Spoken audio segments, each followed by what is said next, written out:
Turkey's central bank left interest rates unchanged today, citing currency and food price volatility. This comes as the Turkish lira reaches record lows amid growing political uncertainty. Discussing what this data means for the country, I'm joined by Gokce Celik, economist with Finansbank. So, Gokce, the interest rate decision is keeping steady at 7.5 in data out today. Was this a result you were expecting? Oh, yeah. Well, actually, this was our baseline scenario for today's meeting. We didn't expect any changes. And this was actually partly because the fact that the central bank governor actually mentioned that the changes would actually come once the global monetary policies started to normalize. So, namely, when Fed starts to hike the rates. That was one reason, but also the other reason was that now that there is this political uncertainty and everything in Turkey, and we are about to go for another round of elections, the snap elections, and moving at this stage by the central bank would be difficult because we saw some examples of this in the past. Actually, any potential rise in interest rates would actually raise the backlashes from the government side, and so it was actually. We find it somewhat hard for the central bank, to move preemptively before seeing that the Fed moves actually. And you've touched upon the political situation in the country. What does this decision mean amid growing uncertainty about how the country will emerge from political deadlock? Actually, today's decisions are kind of a set, and the main decision from today's meeting is that the central bank will tighten the liquidity conditions, although they kept all the policy rates unchanged. So this means that actually they will adjust the liquidity such that the average cost of the banks, the average cost of funding will raise. So the central bank will mainly, decrease the amount of the funding that it gives through 1-week repo rate, and instead just guide the banks, push the banks to the overnight lending rate.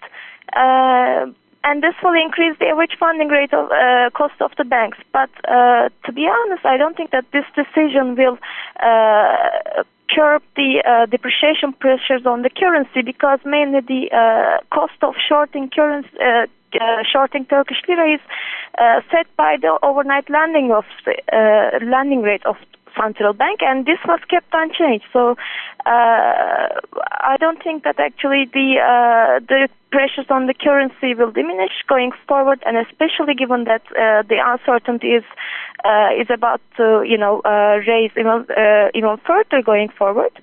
And the other policy moves, actually, let me say, the measures that the central bank announced today actually contains a much narrower interest rate corridor. But this will be implemented once Fed starts to hike the rates, actually. So right now we just have a roadmap, and we just know what central bank might do. But the current decisions, today's decisions, are not enough to curb the depreciation pressures on actually Turkish lira denominated assets. As you've said, there is a lot of downward pressure on the lira, having fallen more than 18% against the dollar this year. What's likely to happen to the lira looking ahead? Well, looking ahead, as I said, we expect this uncertainty to continue because we are probably going for early elections around November. Also, it's not 100% certain. It just seems to be the way that it will going to be.